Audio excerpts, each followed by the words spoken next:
Oh, timbang kering ya. Halo, assalamualaikum, selamat sore saudaraku, selamat datang di channel Duani Ikan.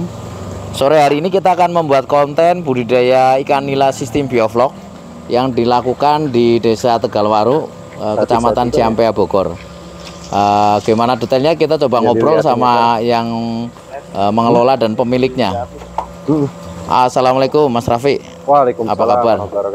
Baik. Kenalin dulu nih dengan petani ikan di seluruh Indonesia. Namanya siapa? Saya Raffi Kemal. Raffi Kemal ya. Ya. Terus alamatnya di mana Mas Raffi? Ini lokasi di Desa Tegalwaru. Tegalwaru, Kecamatan Ciampea ya. Ciampea, Bogor. Oh gitu ya. Ini budidaya ikan apa nih Mas Raffi? Ini nila merah. Nila merah ya. Dengan sistem apa nih? Ini sistem biovlog. Biovlog ya. Betul. Nah, terus ditanam berapa nih kepadatannya Mas Raffi? Ini kepadatan kita kalau untuk kepadatan itu dilihat dari water level. Ah. Nah, ini kalau umumnya tuh di 80 ekor per meter kubik. Oh, jadi ini kepadannya 80 ekor per meter kubik air ya. Iya. Kalau ukuran kolamnya nih? Ukuran kolam ini diameter 4. Diameter 4, tingginya berapa nih?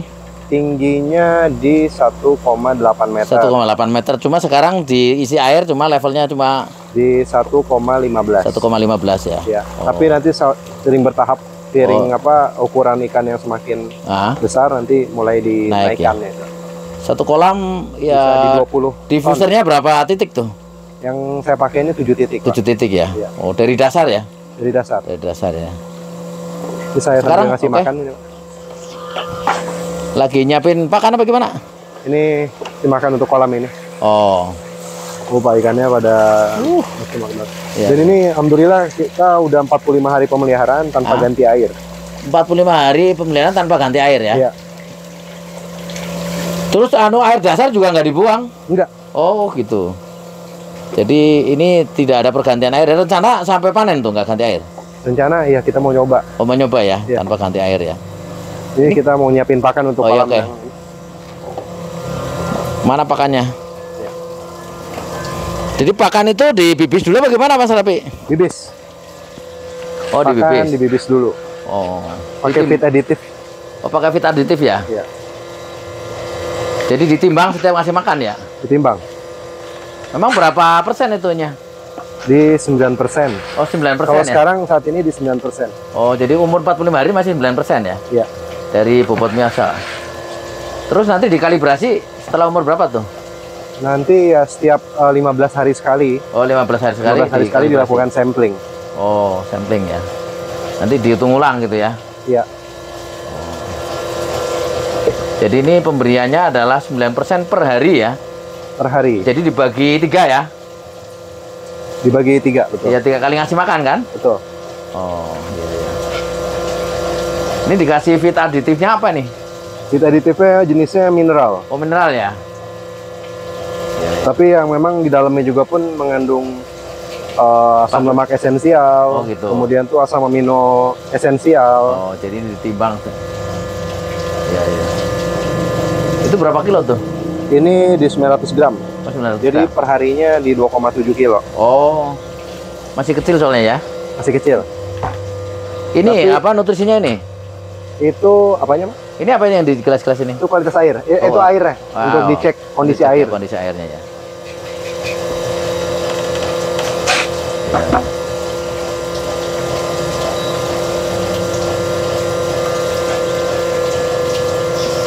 Ini pakai pakan terapung, konten proteinnya berapa nih Mas Raffi? Ini konten proteinnya di 28. 30? 28. Oh, 28 ya, pakai konten protein 28. Pertimbangannya apa tuh? Harga atau gimana tuh? Pertimbangannya dari kebutuhan nila sendiri. Nggak perlu tinggi-tinggi? Nggak perlu tinggi.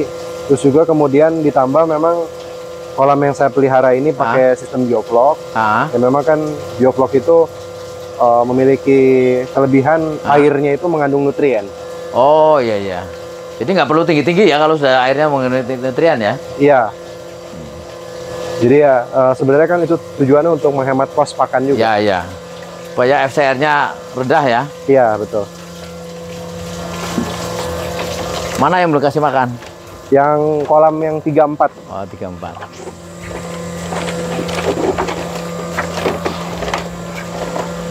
Ini udah nih? Belum. Oh. Oh, boleh. Sebenarnya umurnya sama nih dari 4 kolam nih. Gimana lo? Astagfirullah. Nggak kuat ya? Oh, serem juga. Hah? Iya. Kayaknya 4 orang nggak kuat ya? Enggak, itu apa, ada kendala kayaknya. Hah? Kendala. Kendala apa? Yang ini. Enggak, jangan di satu titik mungkin agak. Iya, nyebar. Nyebar ya. Ya terus. Pagi sama sore Pagi, siang, sore sekarang. Pagi, siang, sore. Umurnya sama kan Mas Kemal ini? Umur sama. Sama ya? 45 hari ya? Ini 45 hari. 45 Betul. hari ya. Mal ini semua di sini. Apa? Ini Iya. Iya, untuk Tapi di sini dikit-dikit. semua. Memang ikannya ini doang kan?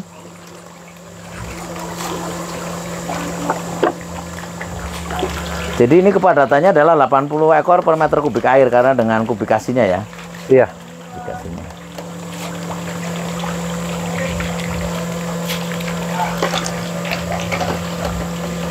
Ini titik krusialnya kalau di biovlog ini apa nih Mas Raffi?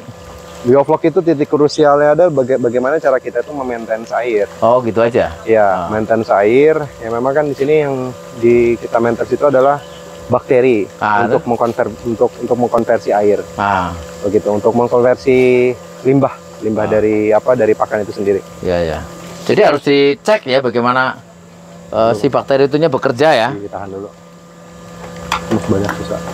Dan juga satu titik aja cukup. Oh iya. Itu berlebih berarti ya? Itu berlebih. Jadi sebenarnya kalau untuk nilai itu pemberian pakan cukup di satu titik aja, ya. jangan nyebar. Ya, jadi satu titik, dan memang kan itu dia punya insting makan. Iya. Dia akan ngejar ya. Ngejar. Kalau yang jauh dia nggak bakal optimal karena memang nggak mau makan aja. Iya. Nah ya, nggak apa-apa, santai. Nah. Kan jadi sama-sama tahu. Titik krusialnya di kualitas air ya. Krusialnya di kualitas air. Pemberi gimana tuh cara ngaturnya itu harus diberi molase tiap hari atau gimana tuh? Iya, pemberian molase, kemudian sambil kita cek juga kualitas air gimana. Kalau misalkan memang kayak nitrit meningkat, kemudian tuh klorin ada kandungannya. Nah, itu perlu ditambah bakteri. Oh, gitu. Jadi bakteri tidak harus ditambahkan tiap hari ya? Tidak harus. Kalau molasenya ya? Molasenya, tapi memang untuk awal pembentukan biovlog pertama kali itu memang perlu menambahkan bakteri. Oh, per seminggu apa gimana? Iya, dalam 7 hari pertama ya. Oh, 7 hari pertama ya. Tapi ya tetap kita harus mengkarantina ikan dulu, mengkondisikan ikan. Jadi benar-benar zero death, tanpa kematian, baru kita masuk ke sistem biovlog. Iya. Oh, jadi airnya itu dikondisikan dulu, jadi dulu baru ikannya masuk gitu? Bukan, ikan dulu dikondisikan. Ikan dikondisikan. Air dijadikan. Gitu. Oh, gitu. Jadi biovlog jadi bersama dengan tumbuhnya ikan. Tumbuhnya ikan. Oh, gitu ya. Itu udah kasih makan belum yang itu? Yang mana? Belum. Kuat nggak nih? Udah bunyi tadi. Itu baru pertama kali kayak gitu, Pak, kejadian gitu. Oh iya. Iya. Terus ini kan udah 2 periode ini ya, Pak Raffi. Kira-kira kendala utamanya apa tuh tadi? Kendala utama itu air. Terus kemudian juga pun dari sumber bibit. Sumber bibit masalah ya? Bibit itu kalau kita tidak mendapatkan bibit unggul, wah bahaya. Bahaya ya? Karena memang misalkan banyak bibit-bibit yang dia telat tumbuh. Nah itu kalau telat tumbuh itu bakal menyebabkan share menjadi bengkak. Gitu. Ya. Jadi ibaratnya dia makan tapi nggak tumbuh-tumbuh. Gitu. Ya. Jadi pertama kualitas air, kedua kualitas benih lah ya. Kualitas benih.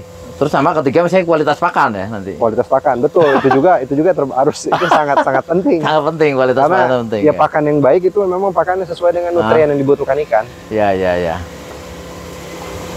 Oke. Jadi kan beberapa pengalaman orang tuh mempraktekkan biovlog sering gagal itu Mas Raffi. Iya, betul. Nah, ya itu sebenarnya apa tuh persoalannya? Jadi persoalannya itu ini apa? SDM-nya yang belum siap. SDM belum siap karena memang kan biovlog itu kita benar-benar menginput semua gitu. Jadi ibaratnya kalau kata ada salah satu tentor saya gitu. Kang IP Subang. Dia tuh bilang kalau biovlog itu bahan-bahannya itu cuma 4. bakteri, molase, kapur, dan garam. Garam ya. Jadi bagaimana caranya kita tuh meracik 4 bahan tersebut menjadi racikan yang enak sebetulnya. Seperti buat nasi goreng gitu. Iya iya iya. Itu masalahnya ya. Ya ya. Gimana cara tuh ngetes itu airnya tadi? Ini udah dites belum? Belum, Pak. Belum ya. Ini udah kasih makannya udah? Ini belum. Ini belum. Oh, hati-hati Pak, situ tadi ambles.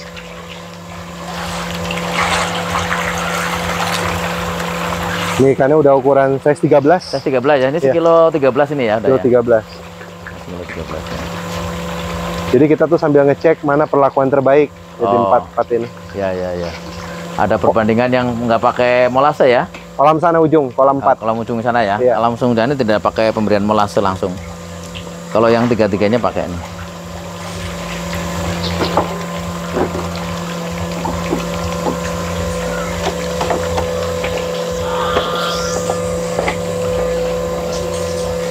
Nambahin tuh. Biasanya kalau kita memang berdasarkan FR, tapi kalau misalnya ikan mau makan lagi, terus tambahin aja ya. Ini target pakan nanti berapa banyak nih kira-kira kalau 1000 ekor tuh? 1000 ekor. 1000 ekor itu kan target panen di 300 kilo. 250 ya. 250. 250 kan setara dengan size 4 ya, Pak. Jadi targetnya sekitar pakannya 250 juga. Pakan ya kita pengennya 250 juga. Jadi apa? Ya paling nggak mungkin kalau 1,2 ya lebih lah ya. 300 lah. 300 ya. Iya.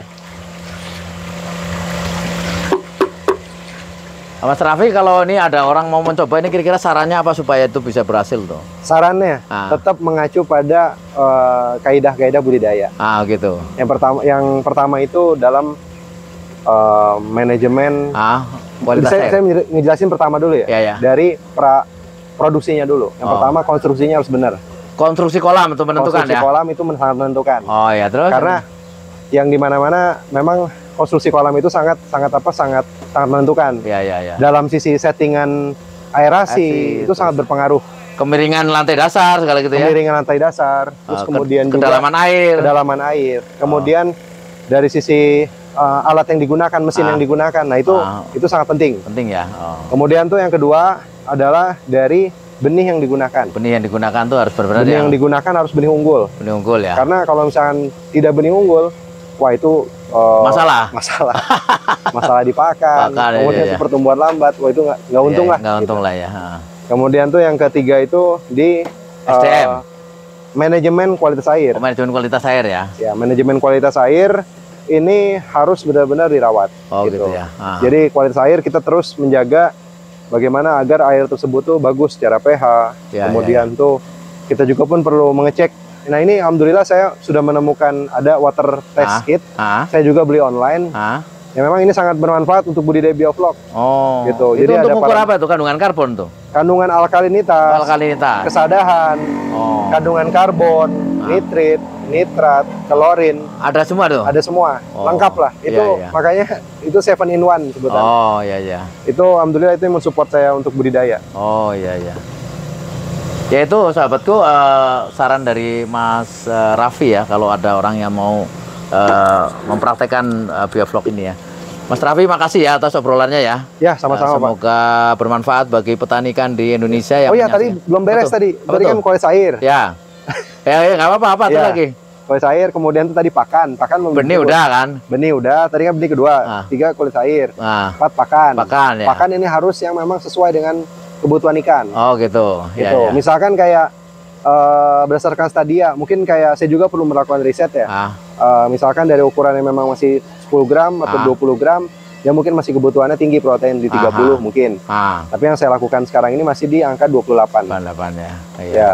Nah, ini terus kemudian yang kelima itu adalah dari SDM tadi. SDM manusia ya. Jadi dia harus benar-benar terampil ya. Iya, harusnya memang dia ya seenggaknya konsep-konsep dasar budidaya dipahami. Dipahami ya.